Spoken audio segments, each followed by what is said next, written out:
Olá, estamos no canal falando em português neste dia 23 de maio de 2026, né? Desde já deixamos aqui o nosso bom dia, boa tarde, boa noite a todos e a todas. Pedimos aí, comenta, compartilha, se gostar dá o joinha, se não gostar dá o de joinha, se for do seu interesse faz sua inscrição aqui no canal falando em português, né? Como todo mundo está sabendo, a Carla Zambelli deixou a prisão na Itália. Aí depois de alguns meses na prisão lá, saiu da prisão.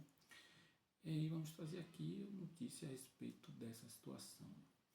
Zambelli é libertada na Itália após o tribunal negar a extradição. A corte italiana decidiu por negar o pedido de extradição.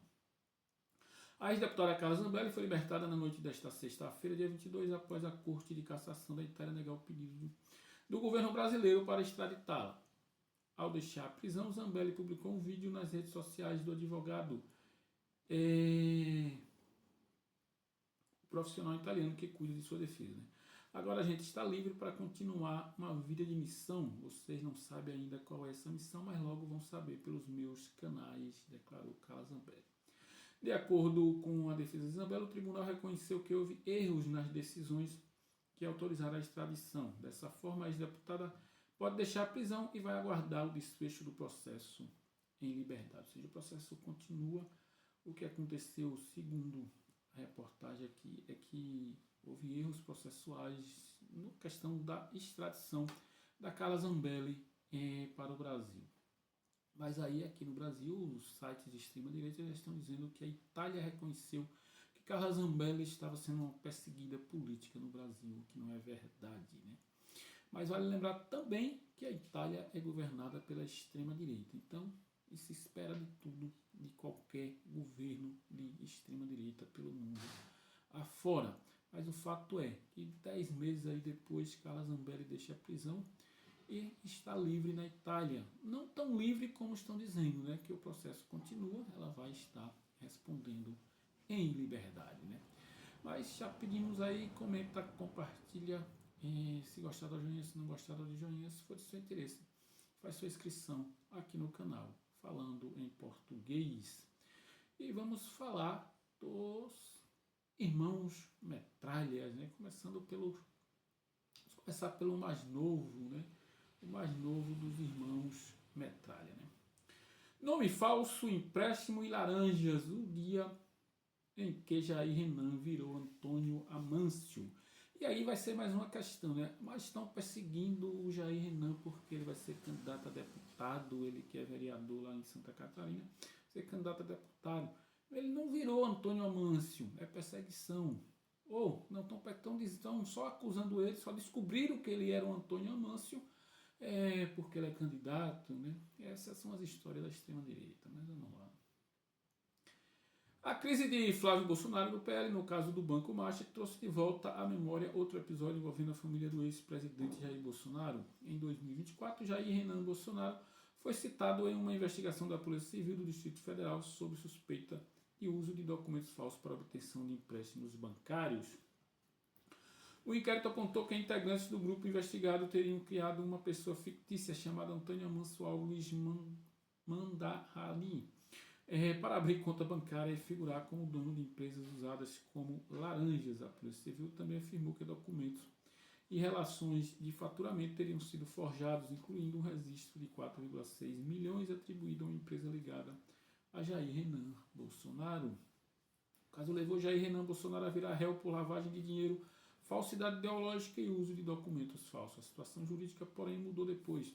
Em fevereiro de 26, o ministro Azulay Neto do STF trancou a ação penal por lavagem de dinheiro. A decisão ocorreu após o Tribunal de Justiça afastar as acusações de falsidade ideológica e uso de documentos falsos que serviram como crimes antecedentes. A lembrança do caso ocorre no momento em que Flávio Bolsonaro enfrenta desgaste político por sua relação com Daniel Vorcaro, ex-dono do Banco Master. Mensagens e documentos revelados pelo Intercept Brasil indicam negociações diretas do senador com o banqueiro para financiar Dark Horse, filmes sobre Jair Bolsonaro, com acordo previsto de 24 milhões e ao menos 10 milhões transferidos em fevereiro e maio de 2025. Então tá aí, os irmãos Metralha não são brincadeira, né? O Renan saiu ileso aí dessa situação, mas ele é político e a gente tem que relembrar essas situações. Né? Comenta, compartilha, se gostar da joinha, se não gostar da joinha, se for do seu interesse, faz sua inscrição aqui no canal Falando em Português. E vamos para o Flávio Bolsonaro, um pouco também de história aí, né? E aí diz o seguinte aqui, né? Intercept. O Ministério Público está com uma P do tamanho de um cometa para enterrar na gente, disse Fabrício Queiroz em um áudio de 2019, quando ele e Flávio Bolsonaro eram investigados por lavagem de dinheiro, peculato e organização criminosa. Mal sabia que essa seria a menor das P a serem enfrentadas por Flávio Bolsonaro no decorrer da sua carreira política. Né? O Flávio Bolsonaro está envolvido com picaretagem de agora. Né? Não é de agora que o Flávio Bolsonaro visita criminosos na cadeia. Né? Ele levou medalha para o Adriano da Nóbrega no presídio, enquanto era deputado estadual pelo Rio de Janeiro. Então, a novidade é ele ter ido visitar o Vorcaro quando ele estava em prisão domiciliar. Ele ia visitar o Adriano da Nóbrega no presídio, por que não poderia visitar o Vorcaro em prisão domiciliar? Né? 7 anos depois, o senador e pré-candidato à presidência está enfrentando uma série de graves acusações. Além das negociações milionárias suspeitíssimas com o maior ladrão do Brasil, Flávio terá que passar o ano eleitoral explicando os escândalos de corrupção em que está envolvido. Não estamos falando de um caso ou outro, mas de muitos. A relação obscura com Vorcaro é só uma gota no oceano de lama no qual o senador está atolado. Flávio terá que explicar por que enviou uma emenda parlamentar de 199 mil para uma ONG suspeita de integrar um esquema de desvio de verbas públicas comandado pelos irmãos Brazãos, os mandantes do assassinato de Marielle Franco, segundo a Polícia Federal. O envio foi intermediado por um policial militar conhecido como Peixe, que também foi condenado pelo assassinato da vereadora. O senador terá que esclarecer os motivos que o levaram a manter negócios com a quadrilha que matou a vereadora do PSOL. E já que ele disse que não tem nada a ver com a situação, quiseram até colocar os irmãos Brazão no colo da esquerda, né? Os caras estavam lá junto no palanque em 2022 fazendo campanha e eles eram de esquerda, né? Há um outro caso em que está prestes a explodir no colo de Flávio. A Operação Sem Refino da Polícia Federal investiga um esquema bilionário de sonegação envolvendo a Refit, uma empresa do setor de combustíveis. As investigações estão chegando cada vez mais perto de Flávio Bolsonaro, que viu seu aliado Cláudio Castro ser alvo de busca e apreensão na semana passada. O caso tem grande potencial para arrastar Flávio para o olho do furacão. Um relatório da PF enviado ao Supremo Tribunal Federal destaca que a leniência e a criação de um ambiente propício para a propagação de atividades espúrias desenvolvida pela organização criminosa retratam o amálgama do crime organizado com agentes públicos influentes na política fluminense, a começar pelo então chefe do Poder Executivo, Cláudio Castro, aliado aí de primeira hora dos Bolsonaros no Rio de Janeiro, né? Então tá aí. Não é à toa que talvez aí o Flávio Bolsonaro esteja planejando visitar o Donald Trump, né? Segundo eles, na próxima terça-feira, Flávio Bolsonaro vai ter um encontro aí com o Laranjão, presidente dos Estados Unidos, né? A gente sabe que a verdade é que Lula foi recebido pelo presidente Donald Trump, inclusive com direito a tapete vermelho na Casa Branca, né?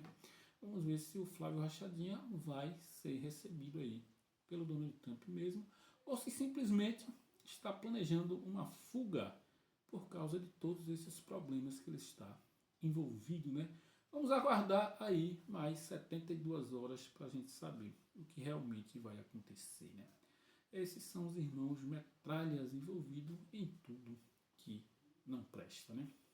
Mas vamos falar do presidente Lula, que deu entrevista ontem, e na pauta tem essa questão aí da redução da carga horária, né? E Lula diz o seguinte: Vamos ver quem é quem, diz Lula sobre a redução da jornada de trabalho. O presidente criticou o período de transição para fim da escala. O presidente Luiz Inácio Lula da Silva criticou nesta sexta-feira 22, em entrevista ao programa Sem Censura da TV Brasil, a possibilidade de período de transição para a adoção da redução da jornada de trabalho de 44 para 40 horas semanais e o fim da escala 6x1, aquela em que o empregado trabalha 6 dias por apenas um de descanso. Nós defendemos que a redução seja de uma vez de 44 para 40 horas e fim de papo sem reduzir salário. Obviamente que nós não temos força para aprovar tudo o que a gente quer, então temos que negociar, afirmou o presidente. Segundo ele, haverá uma reunião no início da semana com o presidente da Câmara dos Deputados, Hugo Mota, e com o ministro do Trabalho, Luiz Marinho, para analisar o cenário de votação. A comissão especial que analisa a proposta de emenda à Constituição da Câmara adiou para a próxima segunda-feira, 25, a apresentação do parecer do relator, o deputado Léo Prates, do Republicanos. A votação no colegiado está prevista para quarta-feira, 27, com análise do plenário até o fim da semana. Além de reduzir a escala, a proposta acaba com a escala 6x1, instituindo no máximo a escala 5x2, com pelo menos 2 dias de descanso semanal remunerado. Para Lula, o texto precisa ser votado e quem for contra tem que ter a coragem de se posicionar. Não dá para aceitar ficar 4 anos para fazer meia hora por ano, 1 hora por ano, e aí brincar de fazer redução. Está aí um projeto de lei, vota contra quem quiser, mas vamos mostrar para o povo quem é quem nesse país. O dado concreto é que será um benefício para a saúde e para a educação, destacou o presidente da República. Quem é contra é a extrema-direita, que fez propostas absurdas. Ao contrário de reduzir a escala de trabalho para 5x2, eles querem aumentar para 7x0, onde eles dizem de ter uma carga horária de até 52 horas por semana, significa 7x0. E essa extrema-direita, é isso que a extrema-direita quer para o trabalhador e para a trabalhadora brasileira, né? E aí o Lula está corretíssimo, né? Quer votar contra? Votem. E a gente tem que entender quem é quem no dia 4 de outubro de 2026, né? Comenta, compartilha, do joinha e segue aí o canal Falando em Português.